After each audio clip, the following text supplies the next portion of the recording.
I want to tell you, I had lunch with somebody today and last week, and they told me, they said this was a true story. So let me relate it to you. So he was driving along and quite fast, was pulled over by the cops. And this cop came up to the window and he put his hands on the wheel just to show that he wasn't going to do anything dangerous. And he said to the man,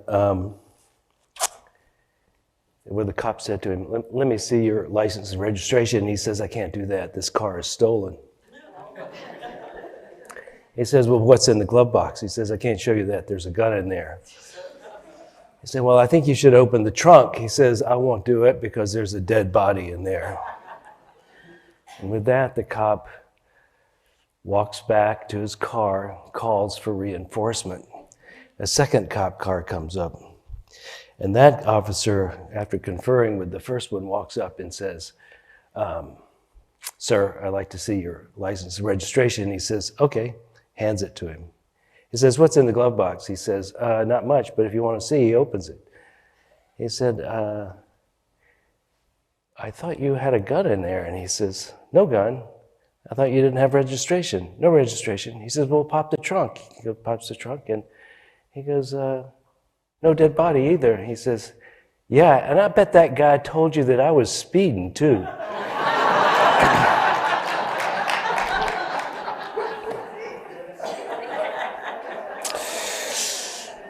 Yeah. So I want to talk to you today a little bit more about belonging. And belonging, you know, is something that we as a species need to feel. We are not like designed to be solo characters. And we have made in this country a big thing about it being rugged individualist, but in the whole, we are unhappy and unhealthy when we're not in a community and don't feel like we belong. You can mitigate that by living purposefully, having some reason for being alone, but in general, we're better off if we're in community. And so the necessity of feeling like you belong not only makes us more capable, more healthy, and happier, it is part of our process of being a human being. We really, as I was speaking last week, there's a phrase it comes out of Africa that basically says, we are somebody because you are somebody. It is in the presence of others that we have developed. We have developed language, we have developed our ability to learn certain things. We have been taught so much about how to be a human being just by being in society, and consequently, we really are because others are. Now, to take this a step further, since we now know, and especially in the last couple of years, have discovered that our mental health depends a lot on being in community, and the absence of it has caused a high degree of stress among many people. I don't know if you know that, but 1 in 5 teens before they graduate from high school have contemplated suicide. That's pretty bad. And so I think it's really incumbent upon us to do what we can to help people feel connected. I personally think that a lot of the reason why we have been able to have something like the insurrection in January 6th of a couple of years ago was because some people don't feel like they belong anymore. And we may have a great deal of opinion about them. We may think of them as somehow less than or other than. But there's a really good chance the same thing that motivated those people motivate us. They want to be safe. They want to have the world in which they understand what's going on. They want to have a sense of power and control. They want the best for their children. They love their wives, and they want to be happy. They're just like us. Even though we didn't storm the Capitol and they did, are we not basically the same? And so one of the things that I think has fallen off at this time in our country is the idea that we belong. And we know we have lost something by not being with our groups as we have felt it, as we've been separated from them via the COVID experience. But we've also begun to separate ourselves into subgroups, and we are identifying with those subgroups, and to a large degree, I think it's amplified because we don't have the intimacy that we used to have due to COVID, internet, online, etc. We no longer are in proximity like we used to be, and so we can more easily say, oh, they're not like us, or there's something that separates us from them. And this is a natural outcrop, not something to be called so weird. It is a problem, though, that we can fix. And the way we go about fixing it is not that different than the way we went about building society in the first place. The way we built society in the first place is we had certain norms of behavior, politeness, kindness, supporting others in doing what they needed to get done, like barn raising or farming or whatever. And this has been kind of eradicated by modern custom. And so if we can't come back to those, take these little steps, there's no way we can jump back into a more socially loving, beautiful society. But if we do take those little steps of kindness, consideration, and respect of others, and realizing something quite fundamental, which I'm going to talk about just for a few minutes, but is a very big subject, which is this idea that we know what's going on inside other people. We know what motivates them. We understand them. I mean, I don't know about you, but I was on the road recently, and this big truck, I don't know, maybe because they're 18-wheelers, when they come up behind you, you know, it's a little bit intimidating, right? And so I begin to think the person driving is a bully because he's got a big truck. But could be he's just slow to slow down, or maybe I should speed up, I'm not sure which. This attribution of our projection onto other people can be fatal, literally. People die from it. They get shot or killed in some other way because we attribute something to them which we may or may not know to be true, but we certainly do it. And it becomes so automatic that unless we train ourselves, we can become habituated to thinking we know what you're thinking, even if you're a stranger or behind the wheel of an 18-wheeled truck. We can think we know what you're thinking. And for that, we can be quite angry, alienated, separated, afraid. I often think, you know, there are, there's a movement that grew up, which you might have heard recently, called Black Lives Matter. This attribution is part of the problem, is that we assume we know what the other person is doing, and we react to it, and it can be fatal. But on lesser things, it can also be destructive.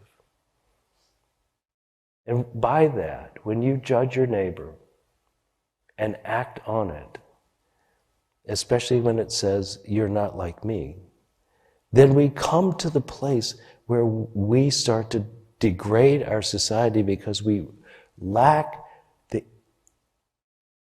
clarity that we don't know.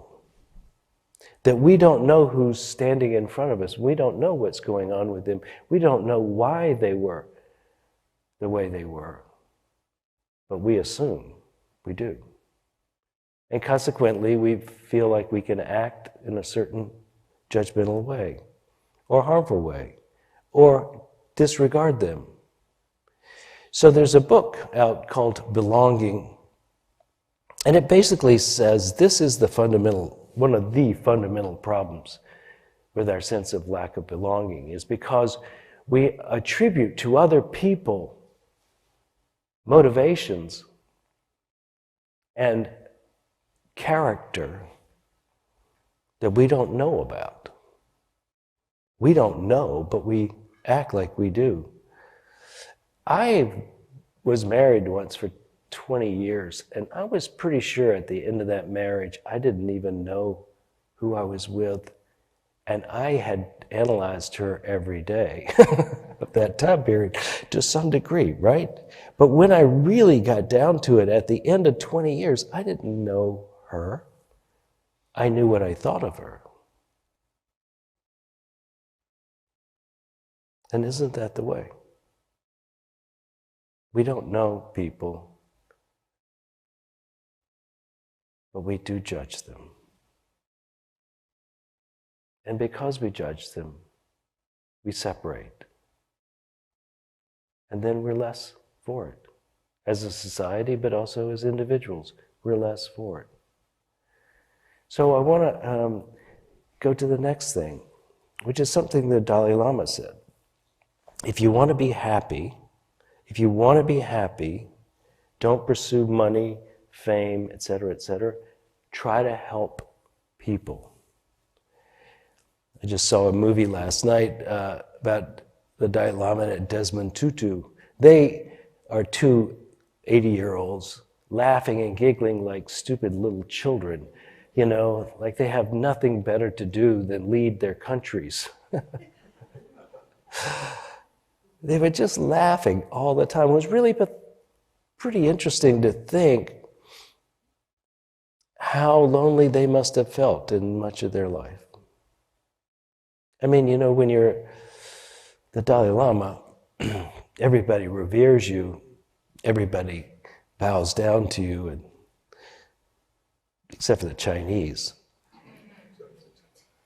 Everybody bows down to you, but you're the head of a political and religious order which leaves you absolutely alone in some very fundamental way, and taken from your family at age, whatever it was, 2 or 5 or whatever, to study how to be that. And he lived his life more or less in isolation from others his own age, for the most part. And yet he realizes that the connection he has with other people is the source of happiness, and making a contribution is more important than getting. Doing something for the whole of humanity or doing something for other people is his form of compassion. And he would say that my religion is kindness.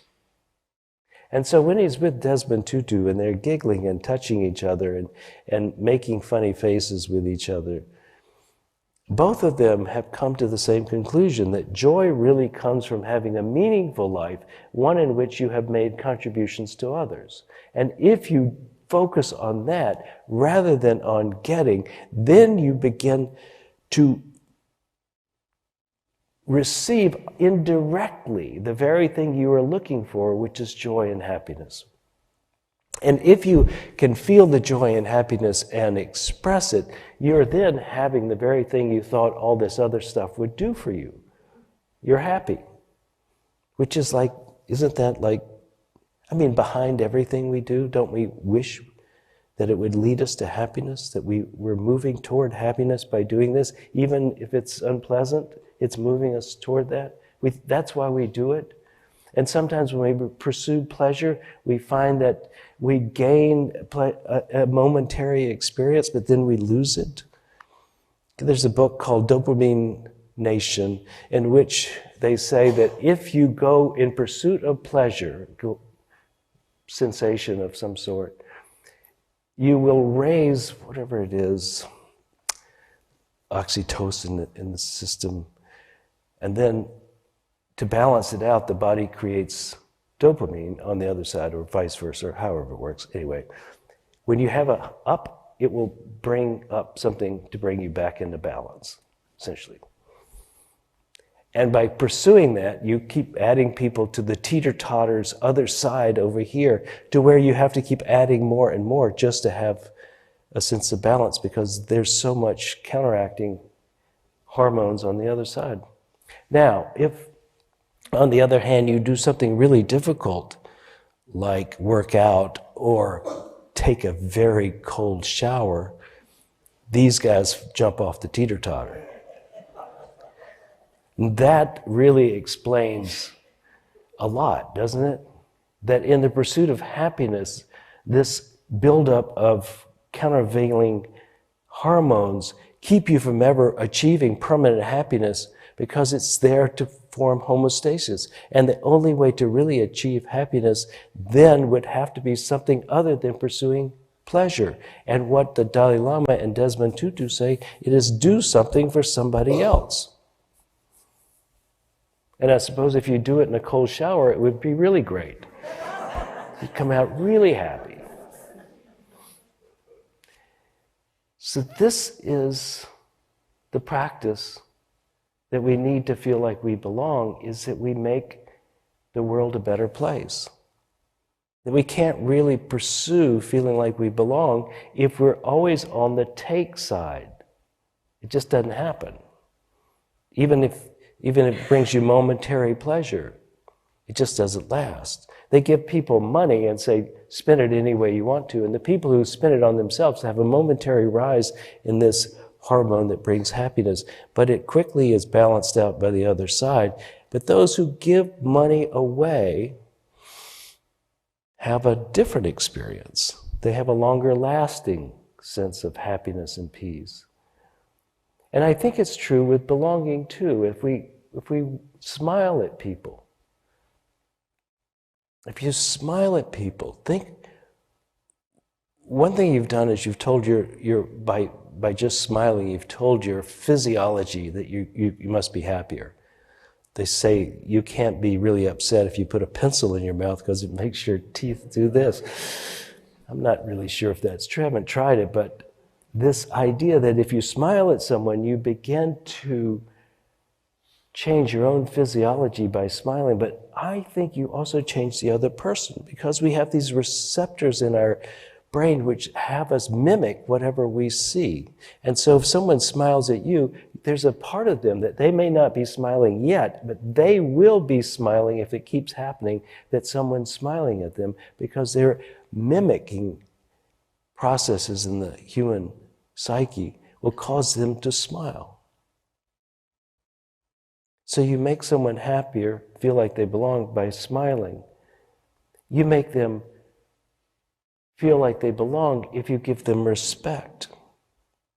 You make them feel like this little step that you're doing can change them so much. There's a story in the book on belonging where people need to feel like they're not weird, that they're not inadequate, that somehow they actually belong there. And that can be supported by something as simple as this.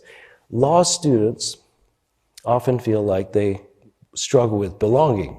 They're under a bit of stress. They don't know if they really belong there. And they discovered that if they have upperclassmen come and talk for an hour with the incoming class about how they didn't feel like they belonged either, they found in a long-term study this, that their grades were better, they felt more comfortable in law school, but when they got out, they were more successful. 1 hour. 1 hour of telling people, of course you feel like you don't belong. Doesn't everybody in law school? And they went on from there to have a much more successful life. Now, how many of us here at this very moment have been through a circumstance in which we didn't feel like we belonged, and we could tell someone, hey, I've been there. You know what I mean? And that phrase would actually mean something. You know what I mean?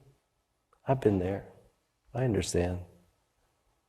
This little acts can lead to big, long-term changes.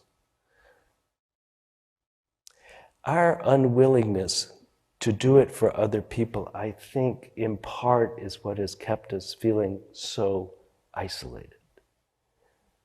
Because what goes around comes around. And the society we live in is made up of a bunch of people reacting to what's happened to them. And as we, as a community, are accepting and kind, who honor their life, don't make assumptions that we know what they are, we can build community. There's a story in the book in which researchers went to ask people who were known to be anti-gay, if they go to the door to talk to them, they don't try to persuade them, they just ask them this question. Say, have you ever felt ostracized yourself? Have you ever felt alone or like you didn't fit in? And then there's a little discussion at some point about upcoming legislation around LGBTQ. They do that. They have found that long-term, people's attitudes are changed. One, because they have been respected. One, they have not been lectured to, they have been respected. They have been asked their opinion and allowed to express one of their experiences. And then if you add this other thing, what is one of your profound values, and let them talk about it or write about it, they will be receptive to a new outcome in their thinking.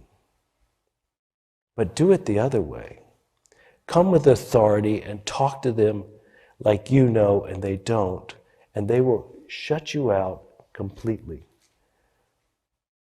Start the sentence with I think, which makes room for them to realize that you're not trying to tell them this is the only way it is and they are wrong, but rather it is your opinion.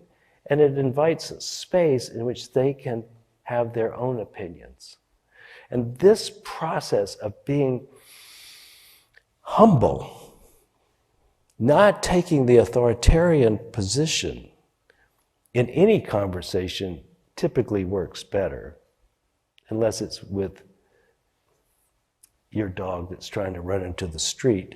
You know, there are places where you have to come right out and say, no, that's wrong. You know, you don't say that to other people. You don't do that. But in general, to persuade someone to think and feel differently, it is not by attacking or being better than or knowing more. It is about letting them come to their realization because you've made space for them, respected them, and reminded them how they are like you. Because when we recognize our common humanity, we're much more willing to be compassionate and open. Now there's a story in the Bible that Jesus tells. He might start it off by saying, this is a true story. Because parables are there to kind of shake you up. They're not really stories that necessarily are true in the sense of factual. They're there to remind you of some ongoing truth. And the story goes, well, I'll read it to you, but I think we've heard this story enough that it becomes worn smooth and we don't catch the intensity of it. But just to set it up, Samaritans grew up, the community called Samaria is very close to where Jesus grew up. And Samaritans are really Jews that have adopted a few things that the Jews don't. It's kind of like Baptist and Unity. Kind of the same idea, but quite a bit different. And there's a lot of disrespect of the other. Basically, it's like saying, for a Jew. Samaritan is kind of like, well, we're not allowed in a PC world to say anything like that, but you know who I'm talking about, whoever that is. And so here's the story. And we'll start a little higher up. It says, one day an expert in the religious law stood up to test Jesus by asking him a question. Teacher, what must I do to receive eternal life? And Jesus replied, what does the law of Moses say? How do you read it? And the man answered, you must love the Lord your God with all your heart, all your soul, and all your strength, and all your mind, and love your neighbor as yourself. Right, Jesus said. Do this and you will live. And the man wanted to justify his actions, so he asked Jesus, who is my neighbor? Now, I was just reading a book by the Dalai Lama, this little book on how to expand love. Most people come to the Dalai Lama to awaken into enlightenment, which we would call going to heaven, right, essentially. And what does the Dalai Lama say in here? You must be kind to other people. That's how you get there. It's very similar to what this story is going to say. Jesus replied with an illustration. A Jewish man was traveling on a trip from Jerusalem to Jericho, and he was attacked by bandits. They stripped him of his clothes and money and beat him up and left him half dead beside the road. By chance, a Jewish priest came along, but when he saw the man lying there, he crossed on the other side of the road and passed him by. A temple assistant walked over and looked at him lying there, but he also passed on the other side. And then a despised Samaritan came along, and when he saw the man, he felt deep pity. In the Greek text, it's like he felt it in his bowels. Kneeling beside him, the Samaritan soothed his wounds with medicine and bandaged him. And then he put the man on his own donkey and took him to an inn where he took care of him. The next day he handed the innkeeper 2 pieces of silver and told him to take care of the man. If his bill runs higher than that, I'll pay the difference next time I'm here. Now, which of these 3 would you say was a neighbor to the man who was attacked by bandits? The man replied, the one who showed mercy. And Jesus said, yes, now go and do the same. So these 2 groups that didn't get along, the Jew and the Samaritan, were joined in common humanity, and kindness knew no nationality. And this is the story Jesus tells when he's asked, how do you become enlightened? How do you become happy? How do you go to heaven? And the answer is, love God, yeah. But how do you love God? Kindness, consideration, respect.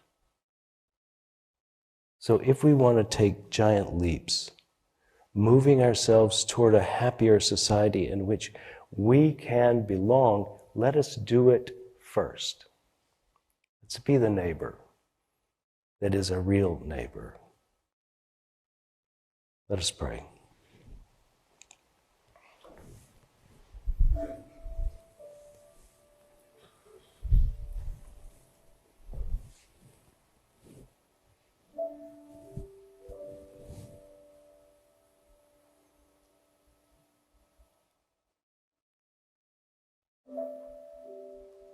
Let's reflect.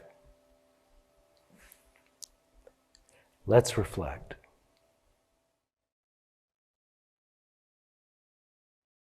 What is it like when someone is kind to you? When someone has gone out of their way to say, I'm sorry that you're suffering. I've been there. What is it like when someone has seen through your faults to realize you're just like them? Someone who might have understood you And though it may have been rare, you felt like you were really seen.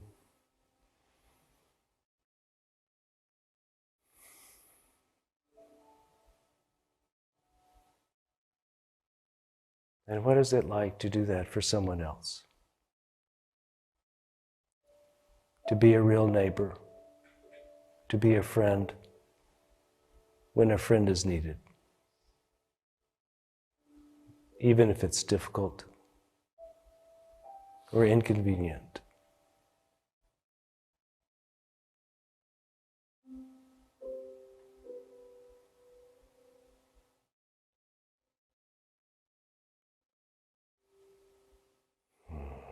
Let us choose to take small steps, to smile, to honor, to respect.